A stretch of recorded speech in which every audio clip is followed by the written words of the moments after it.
Ramiz Mehdiyev adı altında formalaşdırılmış çətələşmə Azərbaycan dövlətinə qarşı qəsd təşkilatı, paralel dövlət o qədər güclüdür ki, prezidentin təmsil etdiyi iradəni hər an sustura bilərlər. Prezidentə bağlı kimlər varsa, mən hələ onları meydanda görmürəm. Hələ məndə elə bir fikir yoxdur ki, hansısa bir nazirin prezidentin komandası olduğunu həmin nazir hiss elətdirsin. Dövlət qurumlarında olan adamlarını da mən görməmişəm. Ki, hamı bilsin ki, bu dövlət məmuru, xüsusilə yüksək postda duran adam hadisələrə münasibətində elə mövqe sərgiləyir ki, o prezidentin siyasi iradəni tam mənada təmsil edir və onun uğrunda mübarizə aparır. Belə adamlar da yoxdur. Bu baxımdan... Nəyə əsasən deyirsiniz? Yəni açıqlamalar vermirlər, müdafiə eləmirlər deyirsiniz mi? Xanım, biz onların davranışında biz bunu hiss edirik. Yəni... Məsələn, mən parlamenti hiss elədim, indi siz demişsiniz. Sonuncu dəfə, bax, indiyə qədər o 4 ay həbs qəti imkan tədbiri uzatılır, video görüntülər var, yenə sustular, danışmaq. Hələ sonraki mərhələdir. Siz demiş, parlamentarların mövqeyində hiss edirik, bilirik ki, parlament %90-80 bu fikirdədir. O, Ramiz Mehdiyevin əleyhinə çıxmır. Siz hansısa bir nazirin, hansısa bir açıqlamasında Ramiz Mehdiyevə bağlı bir açıqlama eşitmisinizmi indiyə kimi? Yox, eşitmədim. Onun kimi Nazirlər Kabinetinin hansısa məhsulu, haradasa bir açıqlama veribmi bu vaxtda? Digər tərəfdən icra başçılar veribmi? İcra başçılarını da qoyduq kənara. Siz bilirsiniz ki, prezidentin siyasi partiyası Yeni Azərbaycan partiyasıdır. Yeni Azərbaycan partiyası nə zamansa bir toplantı keçirdimi? Ramiz Mehdiyevlə bağlı bir iradə sərgilədimi? Yeni Azərbaycan partiyasının rəhbər qurumlarını, mərkəzi aparatını qoyaq kənara. Rayon şöbələrində Ramiz Mehdiyev dövlət çevrilişi ilə bağlı hansısa kampaniya keçirildimi, açıqlamalar verildimi, toplantılar oldu mu? Yox. Dedilər ki, bu iş qoy hələ rəsmiləşsin. Elə dedilər ki, rəsmiləşsin. İndi Dövlət Təhlükəsizlik Xidməti o gün, bir neçə gün bundan öncə rəsmi olaraq Ramiz Mehdiyev dövlət çevrilişi ilə bağlı atdığı addımlarına bağlı açıqlama yaydı, doğru mu? Bəs ondan sonra niyə danışmadılar? Parlament yenə susur axı. Nazirlər yenə susur. Siyasi hakimiyyətdə olanların hamısı susur. Yeni Azərbaycan partiyası susur. Danışan yoxdur kimsə. Onda sual verilir ki, doğal sual ortaya çıxır ki, bu qurumlar kimdəndir? Belə çıxır ki, Dövlət Təhlükəsizlik Xidməti Azərbaycanda ayrı bir qurumdur, dövləti təmsil eləmir. Yox, Dövlət Təhlükəsizlik Xidməti dövləti təmsil edirsə, prezidentin ali siyasi iradəsinin yanındadırsa, təbii ki, biz düşünürük belədir. Və belə olduğu halda onlar hardadır? Onlar onda kimdir? Təbii ki, bu ondan xəbər verir ki, bunlar Ramiz Mehdiyevin iradəsinin yanındadırlar. Ramiz Mehdiyevin iradəsinin yanında olan gücün də sadaladığımız kimi bəlkə də dövlət idarə edilməsinin %90'ını təşkil edir. Belə bir güc istənilən zaman Azərbaycanda siyasi hakimiyyət ələ keçirə bilərmi? Keçirə bilər. İndi təbii ki, bunun hansı formatda düşünülür?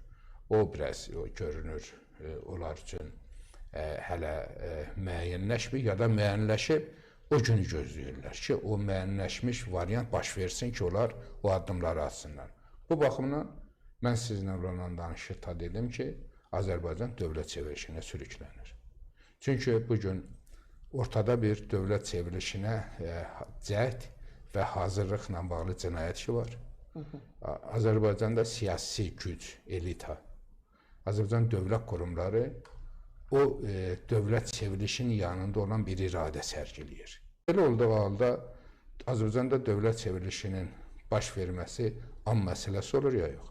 Son dövrlər Azərbaycanda gedən siyasi, ictimai, sosial, psixoloji durumu da nəzərə alsaq, mən belə bu qənaətə gəlmişəm ki, bugün Azərbaycan dövləti çox saylı güclər tərəfindən vurulur. Demək istəyirsiniz ki, bu Ramiz Mehdiyev və bunun strukturu, belə deyək, dövləti və bugün də çox güclüdür və hücumdadır. Belə deyirsiniz mi? Mən belə düşünürəm ki, Ramiz Mehdiyev dövlət çevrilişi ilə bağlı olan açıqlamasından sonra bu 4 ay zaman kəsiyində bu dövlət daha çox güclənib. Məmurlar və siyasi xadimlər arasında bir çətələşmə, bir təşkilatlanma var idisə, bugün bu təşkilatlanma həm də xalq arasında xeyli reyting qazanıb.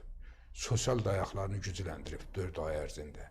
Əvvəl sosial dayaqları belə güclü deyil idi. Amma bu 4 ayında elə bir siyasi mövqe sərgilənib ki, elə təbliğat aparılıb ki, elə format tətbiq olunub ki, bu paralel dövlət artıq xalq tərəfindən də legitimləşməyə başlayıb. İstənilən zaman bu paralel dövlət artıq özünün varlığını elan eləsə, xalqın böyük əksəriyyət onun tərəfinə keçə bilər. Nəyə əsasən? Ramiz Mehdiyev adı altında olan paralel dövlətin dövlətə güc nümayiş elətdirməsi, mobil olmalarının mahiyyəti xalqda da bir cazibəlik yaradıb. Bilirsiniz ki, xalq kütlə, belə deyək, güc amilinə həmişə meyilli olur.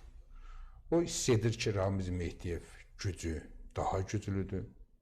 Xalqın bir nümayəndəsi, sizin də qonşunuzdur, biri də mənim qonşumdur, biri küçədə gedəndir. Onlar baxırlar ki, Ramiz Mehdiyevin son görüntülərdə belə Ramiz Mehdiyevin özündən söhbət getmir xanım. Başa düşdüm, anladım. Amma ona güc kimi baxmırlar. Əgər elə güc kimi baxmırlarsa, niyə parlamenterlər danışmır? Niyə nazirlər danışmır?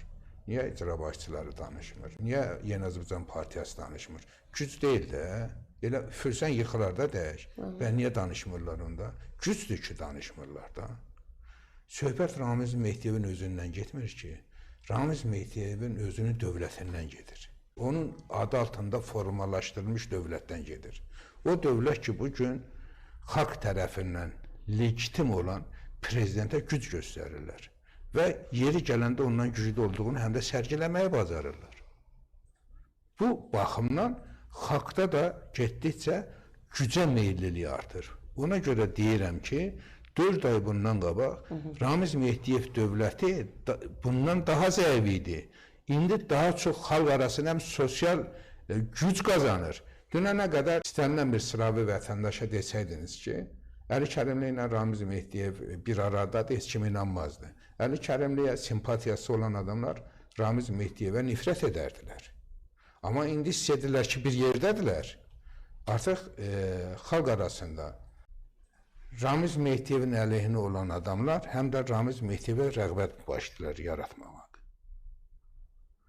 Əksinə olmalıydı da. Xalq deməlidir ki, Əli Kərimli, sən Ramiz Mehdiyevlə niyə bir yerdə olmuşsan? Ramiz Mehdiyevlə bir yerdə olduğuna görə xalq Əli Kərimli ittiham eləməlidir. Əli Kərimlinin ictimai nüfuzu zəifləməlidir. Amma əksinə, Əli Kərimli ictimai nüfuzu güclənməklə həm də Ramiz Mehdiyev haqq qazanmağa başlayıb. Geniş xalq kütlələri Ramiz Mehdiyevin artıq əleyhinə danışanları təhqir edirlər. Bəlkə də biz bu dəqiqə danışırıq, bizi izləyən toydaşlarımız bizi təhqir edir. Dünənə qədər 3 nəfər isə indi 30 nəfərdir. Daha çox görün nə qədər insanlar artıq prosesə qoşulur. Bu baxımdan mən deyirəm ki, ölkədə durum çox ağırdır. Bunun hökmən qarşısı alınmalıdır.